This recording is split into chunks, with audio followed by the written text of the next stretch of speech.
Hey, I'm Hunter J. I'm a co-founder of Robotics, and we make fruit-picking robots.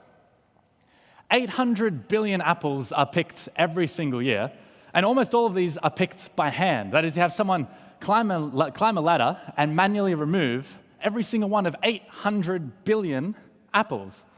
It's really slow, and it's hard work too, which makes it expensive. It's the largest on-orchard cost for farmers in Australia today. And that's not even including the cost of finding and training and managing the workforce when it's there. So why are we still using people? Why hasn't this been automated?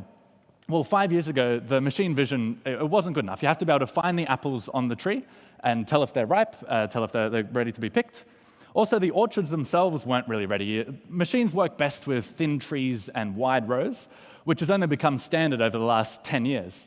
And the robots were expensive. Like, the prices come down dramatically. We're looking at previous attempts at this, and they use these massive, big machines that are really expensive to develop and expensive to move about to different farms with lots of specialized parts. So we know if we were going to try and do this, we needed to make something that was simple and fast, but also cheap. So here it is. This is Buzz. This is Australia's first apple-picking robot. He picks apples just like a person does. He's better at picking apples than I am, which is a huge relief. He finds the apples on the tree, tells us they're ripe, and harvests them at about the same speed as a human. And he was really cheap. This cost less than $10,000 to develop, including everything, the hardware, the software, the tests and designs. It's off-the-shelf parts combined with custom software into a unique solution for this. So adoption in the past has been difficult for new technologies coming into agriculture because you have the upfront cost of the machine, but also people don't really like changing what their process is. If you have a new technology come in and you have to change what you're doing to adapt to it, it's very difficult to get adoption.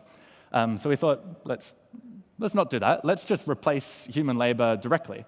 So from the farmer's perspective, all it means is instead of paying a human $200 a day to pick the fruit, they pay us. They pay Buzz. And at the discounted rate, it makes it very, very easy. It's actually easier because you don't have to go and find and train and manage the labor. So we expect each machine to earn about $16,000 per year.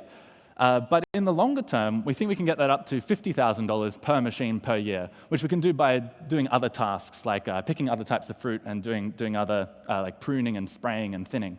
All you need to do is change the gripper and update the software, and you have something that can pick oranges or mangoes or avocados. So what have we done so far? We've got the prototype. It's done. It works. It picks apples, which is really good. And now we're working on the commercial version of that. So this is the lab test version. We've got in a little lab to make sure the designs and software is running the way we expect it to. So now we're building the one we're going to take out to the actual orchards. It's a little bit bigger, a little bit stronger. It's designed to work outside and last for a few years. And to that point, this is Greg. He's our first trial partner. He's agreed to let us come onto his orchard at the start of the next season in February. And we'll be spending the first month there making sure that it works in the real world when the apples are actually getting pulled off the trees, the same way it does in the lab, because we can't test that until there are actually apples on the tree. So after that, we'll be taking it around for a demo tour to a bunch of different growers, about 30 of the largest ones in Australia. We're meeting with those guys next week to organize this tour, which has been organized by the Department of Primary Industry, this first meeting. So this is all done by myself, Hunter J., and my co-founder, Leopold Lucas. I'm a software engineer by training and have built and designed this machine in-house.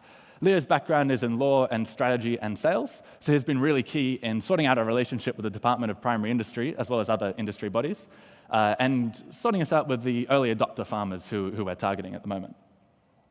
So right now, we're looking for about $50,000, which will allow us to finish commercializing the prototype we've got. So that'll pay for the hardware upgrades for the commercial version, as well as for the expenses of taking around to the different farmers. And we expect those demos on these different farms to lead to pre-orders, which would help us lead into a seed round next year for manufacturing more of these machines. So thank you. I'm Hunter J. This is Robotics, and we're picking the future. Hey.